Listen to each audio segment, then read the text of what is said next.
arguably the world's oldest continuous democracy, but will it last? How does U.S. law protect democracy? To render a verdict on these issues, we must first consider how U.S. law is made, how we can change it, and the biggest issues facing U.S. democracy. I'm Christine Giovanelli, and today we are going to get a primer on the law surrounding democracy in the U.S. Most of us are aware that U.S. law provides three branches of government: the executive branch, legislative branch, and judicial branch. The executive branch is solely by the president, so for our purposes we will refer to executive power as presidential power.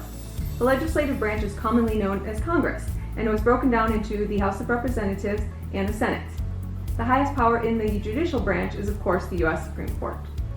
These branches are meant to work together to check the power of one another to foster democracy. What is less known, however, is that all three branches can create law. Why then are we taught about Congress making the law, the executive enforces it, and judges interpret it? Well, this is just an oversimplification. Judges, often criticized as activist judges, make the law when they, for example, find another law unconstitutional. That is, judges can strike down laws when they believe a fundamental right is being taken away by a law or in the way they interpret the law, in essence creating new law. As head of the executive branch, the president makes the law by issuing executive orders, and this power is especially broad during times of national emergencies. The president has a lot of influence over what law the other two branches makes when, for example, he or she endorses and therefore influences members of Congress. The president also gets to appoint Supreme Court judges and other federal judges, also influencing how judges make laws. To check the president's power over judges, however, federal judges are, like the U.S. Supreme Court, are given lifetime appointments. To also limit presidential power, part of Congress, the Senate, has the power to block the president from appointing judges.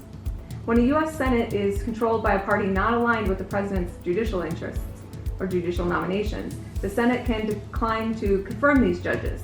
This creates a backlog of judges. This backlog can remain until the presidency is more aligned with the Senate.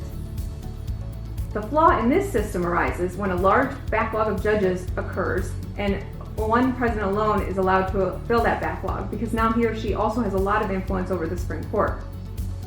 Combined with lifetime appointments, the presidential judicial appointments can effectively control the law created by those judges for generations. For this reason, some politicians are advocating limited term limits for Supreme Court justices.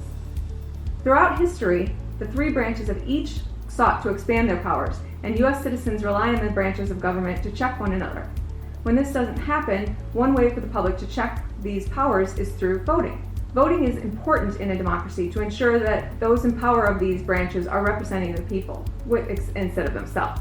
With the exception of certain judges who, as I mentioned, are appointed and given lifetime appointments, U.S. citizens have the right to vote out the people making their laws.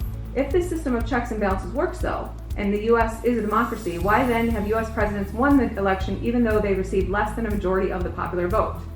U.S. law elects a president through the Electoral College, not a majority vote. This is historically due to the fact that each of the 50 states are considered independent of the federal government. There are two systems of government in the U.S., the state and federal governments. The federal government is meant to focus on issues where cooperation from all states is required. The historical purpose of the separation of states and the federal government is to ensure that the majority doesn't oppress the minority. More simply, if people in Idaho are plagued by wolves, they don't need to convince the entire population of the U.S. that wolves should be controlled. Instead, they have to convince the people of their own state. Generally, the power to make laws surrounding how elections are to be conducted in each state is left to the states. But to organize national presidential elections, each of the 50 states are given a certain number of electorates based on how many people live in that state as measured by the census.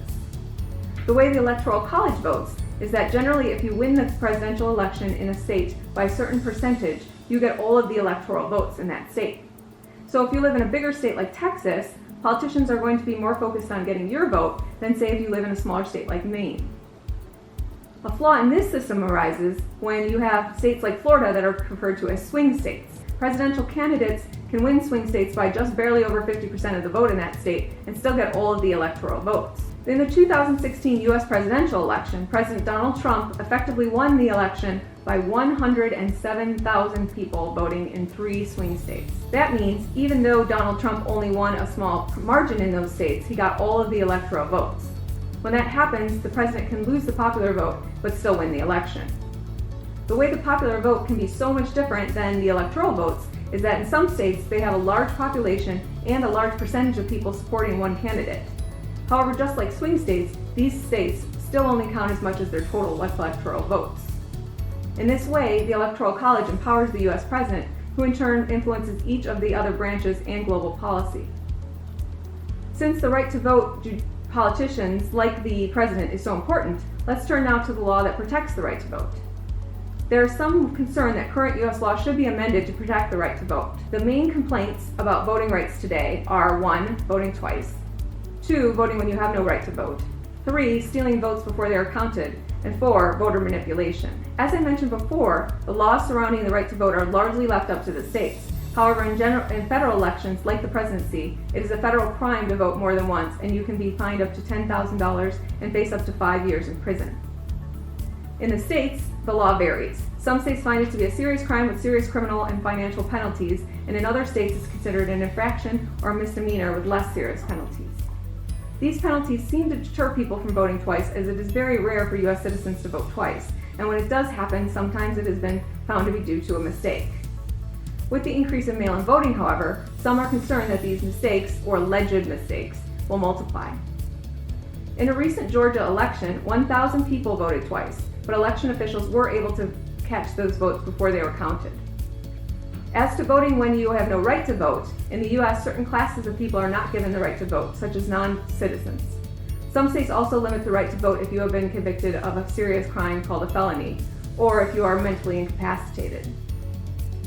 Politicians argue as to whether it is appropriate under state law to limit voting rights to these classes of people, but this is not one of the most popular criticisms of voting rights in the U.S. today. The main criticism is that votes will not be counted because they are mail-in ballots or electronically tabulated. Destroying ballots is also a federal crime, but actors outside of the U.S. may not be subject to our jurisdiction if they are able to, for instance, hack into an electronic ballot system and destroy votes. In July 2019, the U.S. Senate Intelligence Committee concluded that Russia targeted the election in all 50 states and was in a position to delete or change voted data. But there was no evidence that Russia actually did so yet.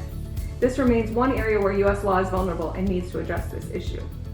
In that same vein, there's also concern of voter manipulation by other countries such as Russia, but also through the general dissemination of misinformation through social media, and all media, frankly.